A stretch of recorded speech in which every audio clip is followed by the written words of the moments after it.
Bonjour la guilde, bienvenue sur Astrocodex. Alors aujourd'hui on va parler du transit de Mars en Cancer, transit qui débute le 11 août 2026 et se termine le 28 septembre. Ici je vais vous exposer les grandes lignes de la mécanique Mars en Cancer, qu'est-ce qui se passe quand Mars est dans ce signe, comment il se comporte, qu'est-ce que ça implique pour nous dans la maison astrologique où on a le Cancer dans notre thème natal. Et ensuite, on décryptera ce transit en particulier, qu'est-ce qu'il nous propose comme quête à accomplir, comme défi à relever, comme récompense à retirer et comme écueil à éviter. Et à la fin, je vous donnerai un calendrier où je vais reprendre les principaux aspects que Mars va former pendant son transit.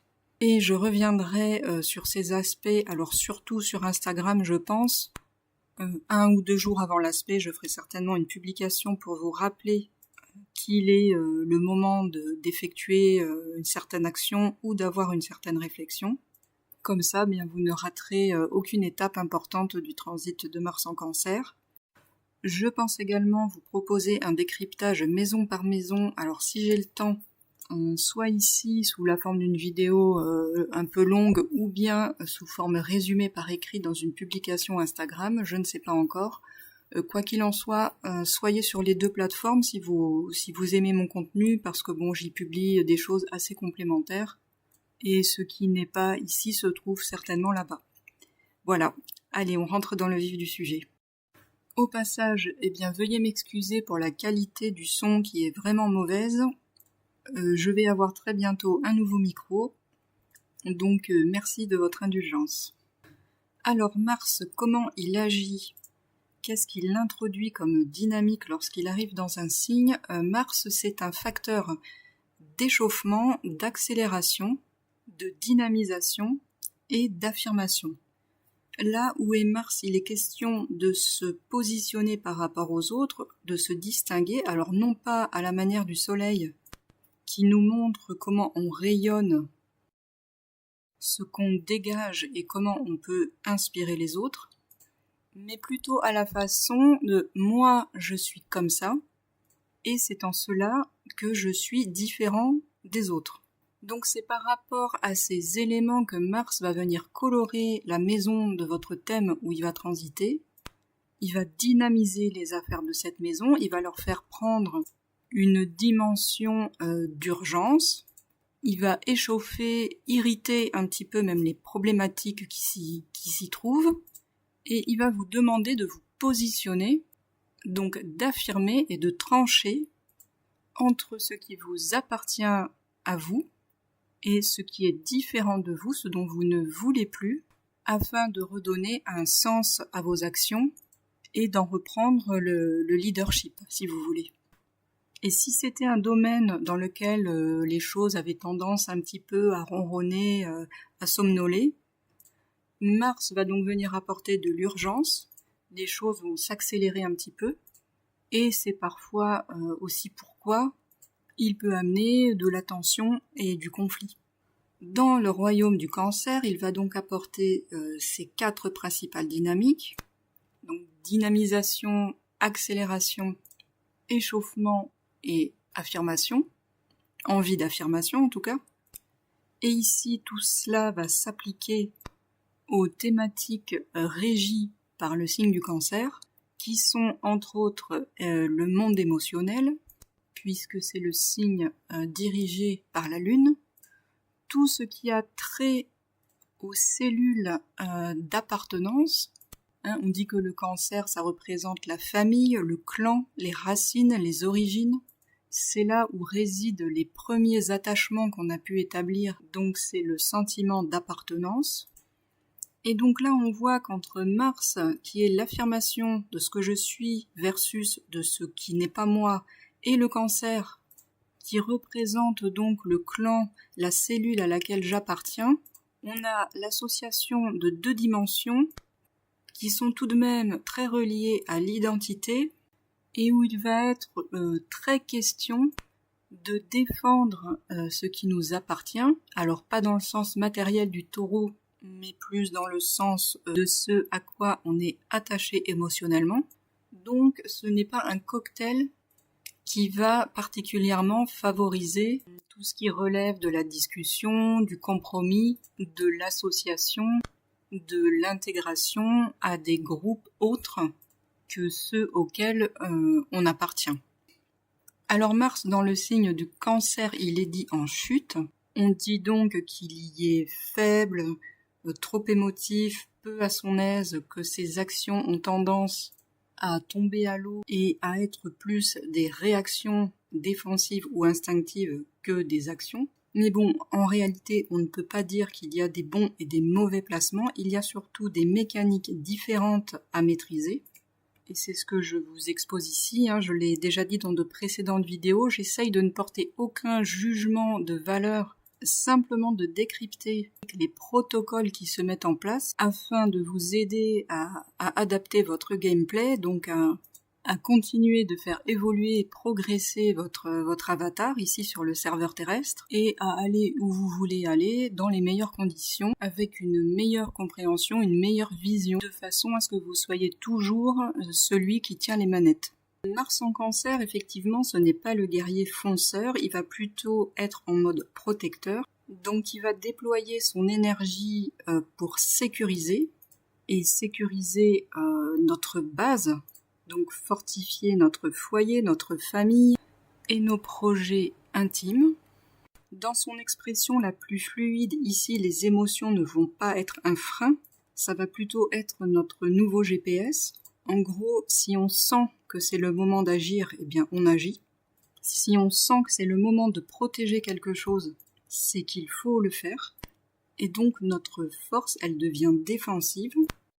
Et c'est l'instinct de protection qui va être activé, avec l'idée aussi de protéger ce qui est fragile, de protéger ce qui est essentiel, et c'est quelque chose qui devient de plus en plus critique, j'ai envie de dire, que l'axe des nœuds lunaires est sur le point de basculer en Verseau-Lion, donc on va avoir le nœud nord en Verseau, qui dans ses côtés un peu sombres, parce que oui, même dans le nœud nord, il y a une dimension dangereuse et excessive, et donc le nœud nord en Verseau, je disais, qui va pousser l'évolution globale de l'humanité vers tout de même une uniformisation et l'intégration de l'individu à des groupes plus grands, avec donc parfois un nivellement et un effacement de la singularité dans une certaine mesure. Bon, là je noircis vraiment le tableau pour le nœud nord en Verseau. Mais bon, là, l'axe est encore en Poisson Vierge, on est vraiment sur le seuil. Et donc ce transit de Mars en Cancer, ça va être une ultime occasion de bien s'ancrer, de bien conserver les mémoires qu'on souhaite conserver, celles qui nous sécurisent, mais de façon saine, pas celles qui nous aliènent dans le passé. Et donc de bien solidifier ce socle, puisque c'est tout de même là-dessus qu'on vient recharger ses batteries émotionnelles. Et donc il faut savoir que Mars, c'est la dernière planète qui va activer cet axe des nœuds en Poisson Vierge, donc Trigone, nœud nord Poisson et sextile nœud sud Vierge. Et donc c'est vraiment un transit important et il faut pas négliger de le suivre parce que là c'est vrai qu'entre la bascule de l'axe nodal, les éclipses et la rétrogradation de Vénus qui arrive bientôt, notre petit Mars, faut pas le laisser se débrouiller tout seul et il faut bien quand même encadrer ses actions. Alors oui, effectivement, Mars en Cancer, là où il va se montrer maladroit, c'est que sa puissance, ses actions, elles vont avoir tendance à opérer sur un mode passif-agressif, refoulé, indirect, ou alors un petit peu explosif dans le sens où il va y avoir un manque de constance. Par exemple, il peut y avoir comme ça des espèces d'explosions émotionnelles qui vont être suivies de bouderies, où là pour le coup on va se taire, se murer et se refermer encore plus sur soi. Donc moi j'ai donné ces titres-là à deux malus principaux que je souhaite mentionner par rapport à la position de Mars en Cancer en chute. Donc premièrement, l'impulsion enrayée. L'élan martien habituellement direct va pouvoir être pollué par le doute, par la peur de blesser ou d'être blessé. Alors c'est pas un manque de force, hein. Effectivement, on peut dire qu'en Cancer, Mars est faible, c'est faux, il n'est pas faible. C'est que son énergie, elle patauge, sa colère, sa saine colère, elle est bien là, mais elle n'arrive pas à sortir de façon propre et droite. C'est un peu comme si votre personnage, il était là en train de manier son arme et que d'un coup, elle se retrouvait engluée dans une espèce de vapeur lourde et poisseuse qui ralentit son mouvement, qui ralentit ses attaques. Et le second malus, le deuxième debuff, comme on dit dans le langage du gaming, donc buff, bonus, debuff, malus. Moi j'ai appelé ça la rancœur d'ébullition. Et ça, c'est la signature absolue de Mars en chute. C'est-à-dire que quand on voit qu'on n'arrive pas à exprimer sa colère ou à s'affirmer immédiatement sur le coup, pour les raisons évoquées précédemment, eh bien, on va l'accumuler silencieusement. Ça va alimenter une espèce de jauge d'amertume, si on peut dire. Parce que oui, les actions bloquées comme ça ou manquées, elles ne disparaissent pas. Et elle nous crée d'ailleurs des dégâts internes, hein, on s'attaque un petit peu nous-mêmes. Et lorsque cette jauge est pleine, eh bien c'est là que on va exploser de façon incontrôlée et qu'on va infliger des dégâts autour de nous, y compris à nos alliés. Et maintenant, quand on regarde la carte de l'entrée de Mars en Cancer, donc le thème que j'ai dressé ici pour Paris, mais bon, qu'importe au niveau des placements des planètes en signe, ça ne change absolument rien. Eh bien, on voit que le terrain, le contexte, est tout de même un petit peu piégé pour Mars. D'une part, on sort d'un carré avec Vénus en Balance, qui avait commencé d'ailleurs lorsque Mars était encore en Gémeaux. Donc là, le carré, il est séparant. Vénus va s'éloigner de Mars. Mais cela veut dire qu'on sort d'un contexte où Vénus a pu pas mal agacer Mars en le forçant à afficher une politesse de façade ou à faire des compromis pour ne pas briser la paix ambiante. Donc Vénus, elle a pu faire sentir à Mars que sa colère, elle était laide, qu'elle était inappropriée, qu'elle était illégitime. En gros, Vénus, elle a pu dire à Mars, écoute, tu vas pas foutre la merde là parce que on essaye tant bien que mal de maintenir une espèce d'harmonie fragile. Donc essaye de mettre un petit peu un mouchoir là comme ça sur ta colère. Et ça énerve profondément Mars. Là, ça le fait d'autant plus bouillonner qu'il est dans l'eau du Cancer, dans l'eau émotionnelle du Cancer.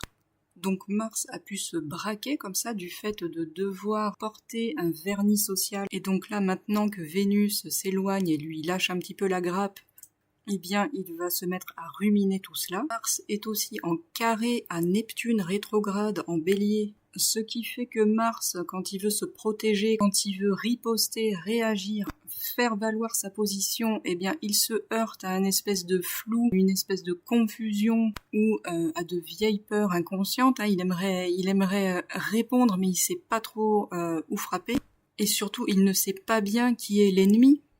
Parce que c'est ça, quand il va se rebiffer un petit peu contre Vénus, eh bien, sa colère risque, du fait de Neptune en Bélier, de retomber sur quelqu'un qui n'a rien fait, ou en tout cas qui va incarner aux yeux de Mars la menace qui lui semble la plus immédiate.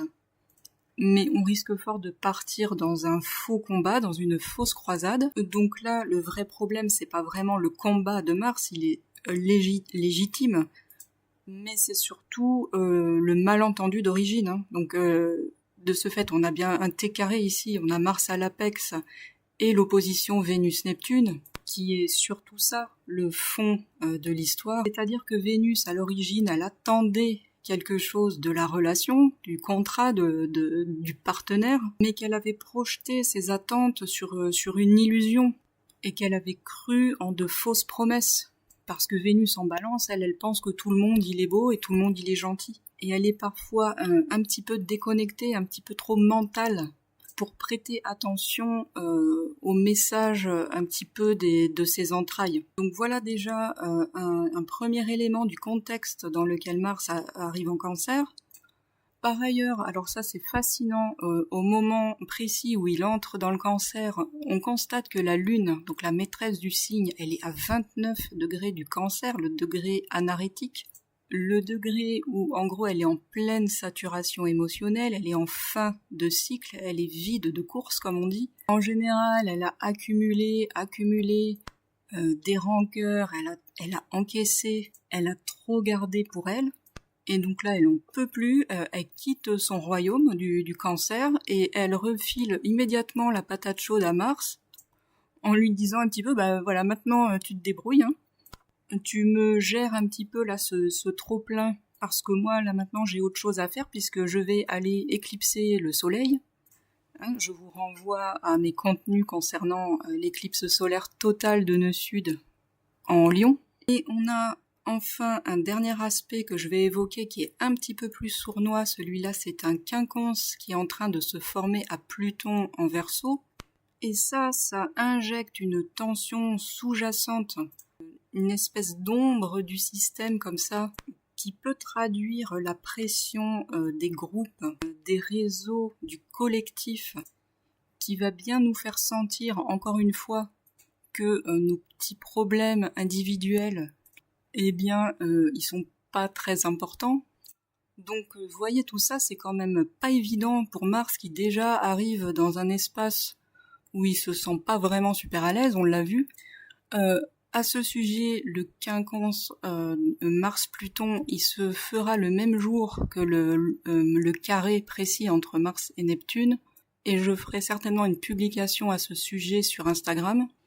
Donc Mars ici, ce qu'on peut lui conseiller de faire, donc, évidemment je parle de Mars comme si c'était une personne, mais en tout cas la dimension martienne en nous, pour retrouver un petit peu d'ancrage là au milieu de toutes ces pressions et toute cette nébulosité, elle va aller chercher en Capricorne un petit peu de froideur d'esprit.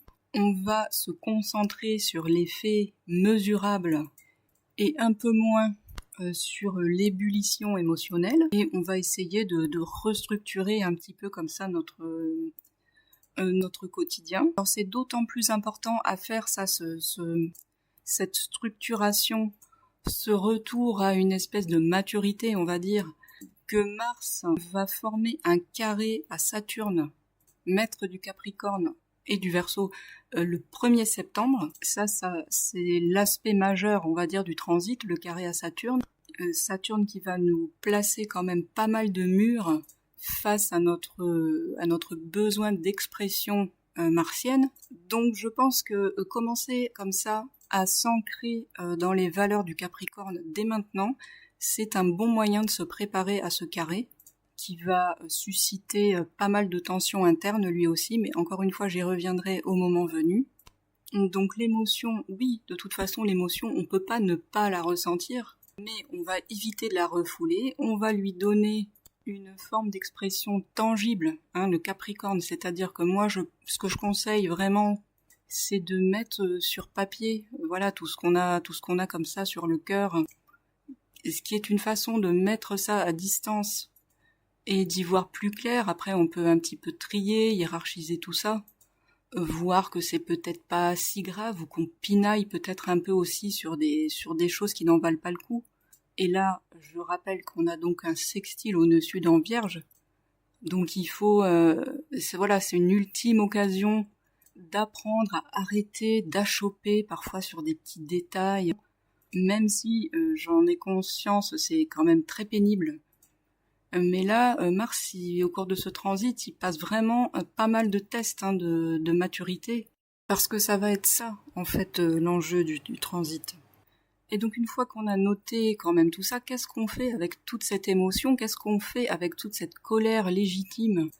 Eh bien, on va, pour la dernière fois, comprendre ce qu'il faut faire avec le nœud nord en Poisson. Donc c'est-à-dire surfer un petit peu sur la vague. Ne pas essayer de se mettre avec son épée face à la vague qui nous arrive sur la tronche, mais se laisser un petit peu porter. Et donc arrêter de ressasser voilà les chicanes, toutes ces petites bassesses là de la Vierge parce que Mars, son énergie, il en a besoin pour l'investir dans autre chose. L'endroit où il est, selon moi, important de mettre son énergie, et là je vais aborder le dernier aspect pour moi essentiel dans la carte de l'entrée de Mars en Cancer, c'est le sextile à Chiron rétrograde à 0 degré Taureau. Donc encore une fois, là le sextile, il est absolument exact. Un sextile, faut pas oublier que c'est pas un bonus passif comme le trigone. Un sextile, c'est l'opportunité de réaliser une quête annexe. C'est l'opportunité de poser un acte, et ici avec Chiron, un acte guérisseur, un acte thérapeutique. Donc il ne faut surtout pas rater, à mon avis, cette occasion. Pourquoi ? Parce que là, Chiron, il est sur le point de retourner en Bélier pour un dernier petit séjour avant de rebasculer définitivement en Taureau. Et à la fin de son transit, quand Mars sera à la fin du Cancer, et ben là, il va se payer le carré, pour le coup, de Chiron en Bélier. Et ça, ce sera en quelque sorte le crash test final, parce que Chiron en Bélier, il touche la blessure d'exister. C'est la peur de déranger, la peur d'être rejeté. Si on s'affirme tel que l'on est, si on tranche, si on fait valoir notre espace. Donc Chiron, il va revenir un petit peu tester cette plaie, voir si on a pu un petit peu tout de même la soigner.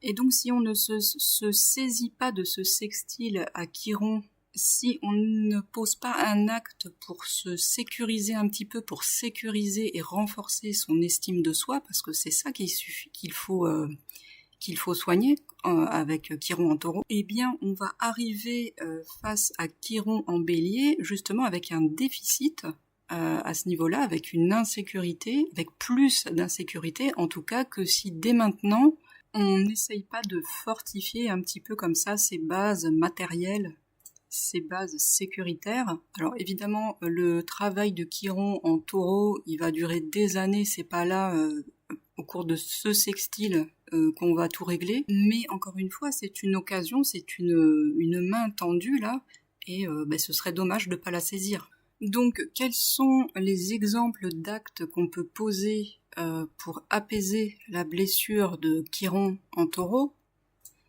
Eh bien, pour commencer, on peut s'occuper de son corps, de sa dimension charnelle. On peut faire des soins du corps avant la rentrée, là en plus c'est impeccable. Du massage, ça peut être aussi bien manger, se faire un bon repas. L'hyper-contrôle alimentaire du nœud sud en Vierge, voilà, on peut peut-être le laisser de côté un petit peu là actuellement pendant cette période. On peut essayer de s'occuper de ses finances, d'assainir un petit peu ses finances. Traquer en particulier les dépenses un peu émotionnelles qu'on fait et qui nous plombent le budget en fait alors qu'elles viennent juste répondre à un état émotionnel qu'on peut essayer d'apaiser d'une autre façon. On peut travailler à revaloriser son temps, à revaloriser ses compétences, par exemple en les monnayant à leur juste prix. Avec le manque d'estime de soi de Chiron en Taureau, on peut avoir tendance, je ne sais pas si on est dans le commerce par exemple, à ne pas vendre ses produits ou ses services à la hauteur de ce qu'il mériterait. Donc voilà un petit peu l'idée. S'offrir des signaux d'apaisement corporel et matériel pour empêcher la surchauffe émotionnelle qu'il peut y avoir avec Mars en Cancer. Voilà la guilde. Eh bien, j'arrive au bout de l'essentiel de ce que je voulais dire au sujet du transit, enfin en tout cas de la carte d'entrée de Mars dans le Cancer. Je vous affiche donc ici le calendrier avec les dates des aspects que Mars va former. J'espère que j'aurai le temps de faire un petit topo sur Mars, sur le transit de Mars en Cancer pour chaque maison astrologique. Encore une fois aussi, je suis désolée donc de la mauvaise qualité du son. Bientôt, ce sera rentré dans l'ordre. Mais merci à vous si vous avez malgré tout tenu jusqu'à la fin de cette vidéo. Je tenais absolument à la faire ces jours-ci parce que voilà, je pense que ça pouvait pas attendre l'achat de mon nouveau micro parce que il y a vraiment beaucoup de choses, il y avait vraiment beaucoup de choses à dire dès le début du transit. Parce que voilà, parfois pour bien jouer, il faut savoir poser la bonne action au bon timing.